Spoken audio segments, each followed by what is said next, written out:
안녕하세요. 마이웨이입니다. 주말 동안에 가뜩이나 이 어려운 암호화폐 시장에 더 불안하게 만드는 일이 벌어졌어요. 바로 이 바이낸스가 FTX 거래소 죽이기에 나섰다는 그런 이야기가 확산되고 있는 건데요. 오늘은 그것에 대해 좀 더 자세하게 이 시간 순서대로 한번 말씀드려 볼게요. 우선 주말 동안에 이 FTX 거래소에 파산 루머 소식이 돌았어요.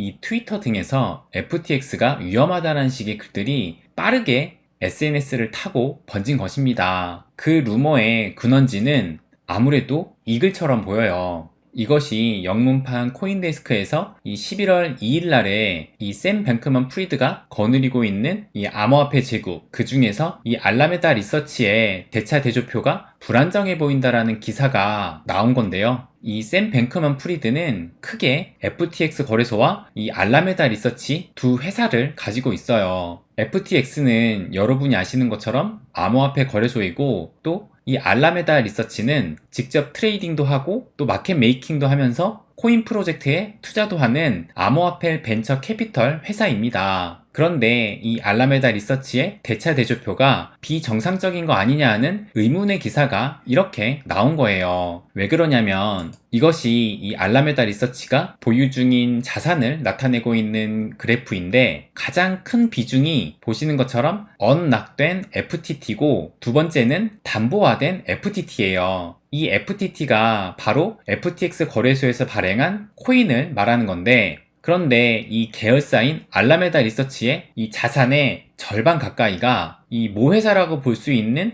FTX가 발행한 FTT 코인으로 이루어져 있는 거예요. 그러니까 만약에 이 FTX 거래소에서 문제가 생겨서 FTT 코인이 폭락을 하면 이 알라메다까지 흔들리겠다라는 생각을 할 수 있는 거예요. 그런데 아까 이 기사를 또 보면은 여기 보시는 것처럼 이런 의혹에 대해서 이 알라메다의 CEO인 캐롤라인이 논평을 거부를 했고, 또 FTX 역시 공식적인 논평 요청에 응답을 하지 않았어요. 그러니까 그 이유로 뭐 아니면 아니다 라고 말을 해야 되는데, 그런 말 없이 이런 응답이 없다 보니까 주말 동안에 SNS를 통해서 FTX가 위험한 거 아니냐 하는 그런 루머들이 확산되기 시작을 했습니다. 이 루머가 구체적으로 뭐였냐면은, 제가 이 멤버십 전용 텔레그램 방에다가도 공유를 했는데, 보시는 것처럼 바이낸스가 FTX를 죽이기를 한다면서, 그래서 FTT를 대량 매도할 경우 실질적으로 FTX가 가격 방어를 할 만한 자금이 부족할 수도 있어서 셀시우스처럼 과도한 가격 하락으로 청산의 리스크가 있을 수 있다라는 식의 얘기가 이런 SNS를 통해서 퍼진 겁니다. 그러니까 이 11월 2일에 첫 보도가 나온 이후로 FTT의 가격이 이렇게 보시는 것처럼 하락을 하기 시작을 했어요. 그런데 제가 이 공유방에도 썼지만, 일단 국내 기사는 구체적인 루머의 언급은 하지 않고 FTX가 발행한 FTT 코인을 이 관계사가 비정상으로 대량 보유하고 있다라는 그것에만 초점을 맞춰서 뉴스가 나오고 있다라고 말씀을 드렸습니다. 근데 만약에 이것이 사실이라면 엄청난 파급력을 불러올 것이라고 제가 이렇게 썼어요. 지난 5월, 6월에 이 루나 디파이 붕괴 버금가는 대폭락을 불러올 수도 있습니다. 왜냐면 이 FTX는 최근 급성장을 하면서 이 바이낸스와 어깨를 나란히 할 정도로 신뢰도가 높은 거래소면서, 지난 디파이 업계 붕괴 때도 적극적으로 나서면서 일부 암호화폐 기업을 인수한 거래소이기도 해요. 이렇게 신뢰 높은 거래소 중 하나인 FTX가 흔들린다라는 소식이 퍼지게 되면 이 암호화폐 시장에 진짜 믿을 놈 하나 없다라는 말이 나오게 될 것이고, 그러면 이 거래소의 자금 다 뺄 테고 대규모 매도가 이어지면서 암호화폐 시장이 또 한 번 폭락하는 일이 발생할 가능성도 높아집니다. 정말 생각만 해도 끔찍한 일이 생길 수 있다는 건데요. 그러면서 제가 계속 뭐라고 썼냐면, 진실은 아직 모르고 내일이면 보다 구체적인 이야기가 나오고 FTX의 공식 입장도 나올 것으로 예상이 된다. 그러면서 부디 퍼드로 끝나길 바란다 라고 이렇게 썼는데, 근데 내일도 가지 않고 이 글을 쓰고 있던 와중에 바로 이 사태의 하이라이트 일들이 계속 우리가 자고 있는 동안에 발생을 하게 됩니다. 보시면 제가 요 글을 썼을 한 11시 반쯤에 이렇게 갑자기 급등이 나왔어요. 요거를 1분봉으로 좀 보시면 11시 반 이후로 해서 이런 급등이 나왔는데 그 이유가 뭐냐면 보시는 것처럼 오후 11시 32분에 이 캐롤라인 이분이 알라메다 리서치의 CEO입니다. 그런데 뭐라고 했냐면 그 대차 대조표가 다가 아니고 반영되지 않은 자산이 100억 달러를 초과한다라는 이런 트윗을 남긴 거예요. 이 100억 달러면 우리나라 원화로 14조 원이니까 엄청난 큰 금액이 별도로 가지고 있다고 이런 트윗을 올린 겁니다. 그래서 이 트윗을 올리니까 바로 이렇게 이 FTT의 가격이 올랐던 거예요. 그런데 보시면 얼마 지나지 않아서 이렇게 한 번 더 내리꽂는 하락 빔이 발생을 합니다. 그래서 그거에 대한 이유도 찾아보고선 제가 바로 공유를 했는데 이때가 거의 1시니까 이제 자려고 컴퓨터를 끄려고 하는데 갑자기 내리꽂았다. 그래서 이유를 찾아보겠다라고 했는데 바로 그 원인을 찾아서 또 공유를 했어요. 그 원인의 트윗이 뭐였냐면은 바로 요건데요. 이 바이낸스의 CEO 자오창펑이 최근 밝혀진 폭로로 인해, 그러니까 이 최근 밝혀진 폭로라면 아마 이 좀 전에 말씀드린 그 코인데스크 기사를 말하는 것 같아요. 그러면서 그것을 계기로 장부에 남아있는 FTT를 청산하기로 결정을 했다라는 이런 트윗을 올린 겁니다. 그러니까 이 트윗을 올린 게 12시 47분인데 이 트윗을 올리자마자 바로 다시 이렇게 가격이 바로 내리꽂았던 겁니다. 그런데 이 트윗의 다음으로 보시는 것처럼 시장에 미치는 영향을 최소화할 수 있도록 시장 상황과 제한된 유동성으로 인해서 시간을 두고 몇 달에 걸쳐 매도를 하겠다라는 이런 트윗을 남겼어요. 그래서 제가 또 여기에다가 바이낸스도 생각이 있다면 정말 FTX 죽이기를 할까 생각이 든다. 이 FTX가 무너지면 암호화폐 시장이 그야말로 초토화되는 건데, 그리고 FTT를 매도한다고 해서 FTX가 그리 쉽게 무너질까요? 라고 글을 남겼어요. 그러면서 이렇게 대놓고 서로에게 총을 겨눈다라는 것이 이 시장이 아직 성숙하지 못하고 원래 약육강식의 세계가 이런 걸까요? 하고 남기면서 부디 자오가 말한 대로 시장에 미치는 영향이 최소화되었으면 좋겠다라고 글을 남겼어요. 그런데 이렇게 글을 남기고 이 FTT 코인의 가격이 이렇게 상승을 한 겁니다. 그래서 이렇게 상승을 시작했을 때 당시 시간이 1시 3분인데 이 1시 3분에 상승을 한 원인이 바로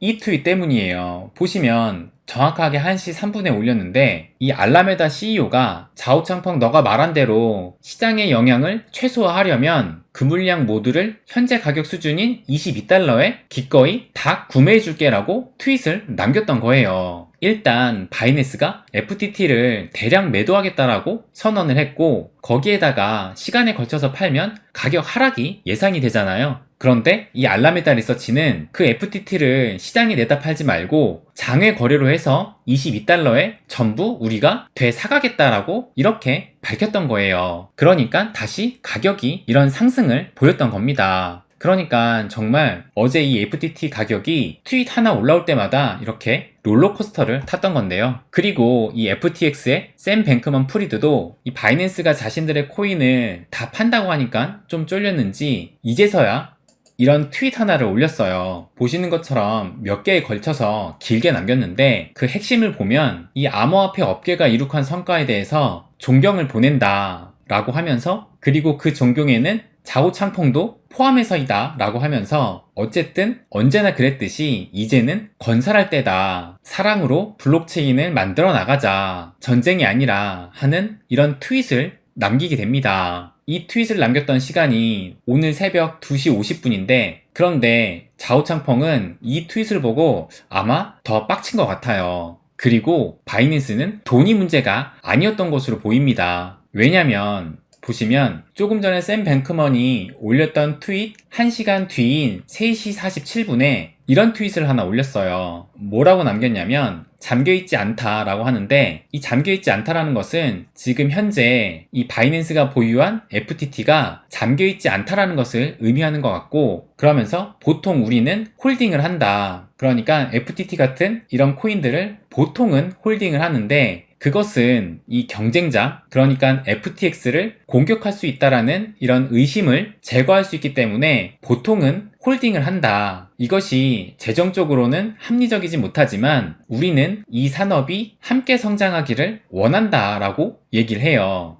그러나 이 홀딩하는 것에도 한계가 있다라고 얘기를 합니다. 그러니까 바이낸스 입장에서는 FTT 코인을 여태까지 갖고 있었다라는 것은 경쟁자의 코인을 들고 있었다라는 거잖아요. 그것은 달리 말하면 함께 이 산업에서 성장을 하겠다라는 의미였는데, 이렇게 FTT 코인을 가져가는 이 홀딩하는 거에도 한계가 있다라고 말을 한 겁니다. 어떻게 보면은 선전포고를 한 건데요. 그리고 이 트윗을 올리고 나서 2분 뒤에 바로 이런 트윗도 올리게 됩니다. 보시면 2300개의 FTT 코인이 바이낸스로 이동을 했어요. 그러면서 그렇다, 이것은 일부분일 뿐이다, 그러니까 이제 시작이다 라는 의미심장한 트윗을 남기게 됩니다. 이 얘기는 알라메다 CEO가 말한 대로 장외 거래를 할 생각은 전혀 없고 그냥 시장에 내다 팔겠다라는 거예요. 바이낸스 입장에서 만약에 돈을 선택을 했다면 모든 코인은 22달러에 거래할 수 있기 때문에 장외 거래를 하는 것이 더 큰 이득을 볼 수도 있는데, 그렇게 하지 않고 이렇게 매도를 하겠다라는 것은 좌우창펑 입장에서는 뭔가 FTX가 마음에 들지 않았다라는 것을 이런 식으로 표현을 했다라는 거예요. 그러면서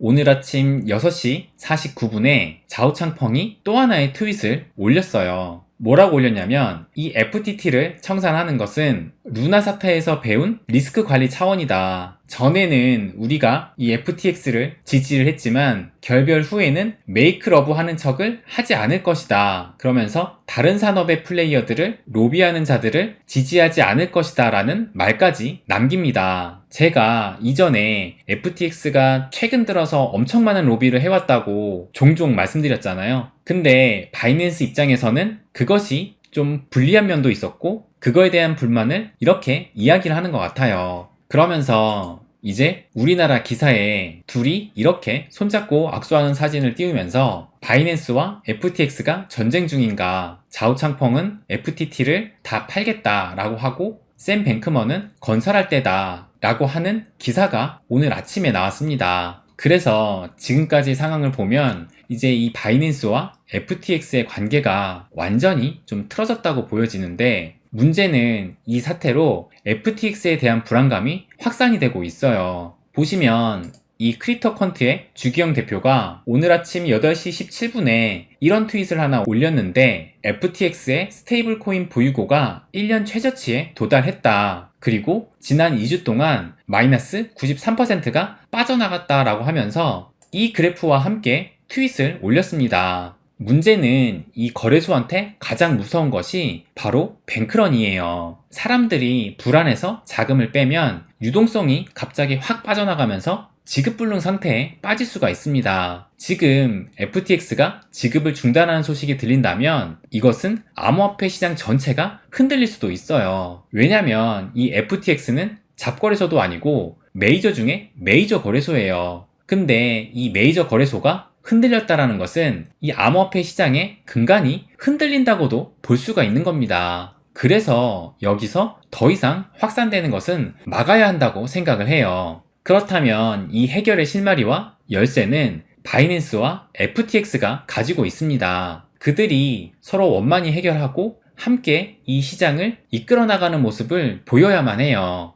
두 거래소 간의 이런 현재의 모습은 이 암호화폐 시장 발전에 전혀 도움이 안 된다고 봅니다. 그래도 좀 희망을 가져볼 수 있는 것은 이 좌우창펑이 남긴 이 트윗에 이 사람이 댓글 하나를 남겼는데, 뭐라고 했냐면, 일부 사람들은 말 그대로 이 닌텐도 대 플레이스테이션과 같은 일종의 전쟁으로 키우려는 것 같다라고 댓글을 남겼어요. 그러니까 이 닌텐도와 플레이스테이션도 이 게임 산업 안에서 서로 이 경쟁하고 있는 구도잖아요. 그래서 이와 같은 전쟁처럼 누군가는 확대시키려고 하는 것 같다라고 글을 남기니까 이 좌우창펑이 이것은 전쟁이나 전투가 아니다. 우리는 집 청소를 하는 것이고, 그러니까 내부적으로 좀 해결 좀 하고 그리고 나서 또다시 앞으로 나아갈 것이다 라고 답을 했습니다. 이 좌우창펑의 말처럼 내부적으로 이런 일은 바이낸스와 FTX 내부적으로 서로 알아서 하고, 무엇보다 시장에 충격을 주지 말고, 가뜩이나 이 암호화폐 시장이 어려운 상황인데 이런 일로 더 이상 이 크립토 윈터가 더 장기화되는 일이 발생하지 않았으면 좋겠다라는 저의 생각이 저뿐만은 아닐 것이라 생각을 합니다.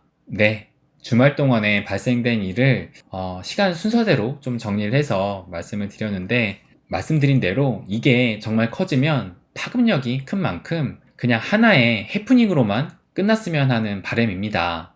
네, 그럼 오늘은 여기까지 하겠습니다. 항상 제 이야기 끝까지 들어주셔서 감사드립니다. 부자가 되는 길, 마이웨이.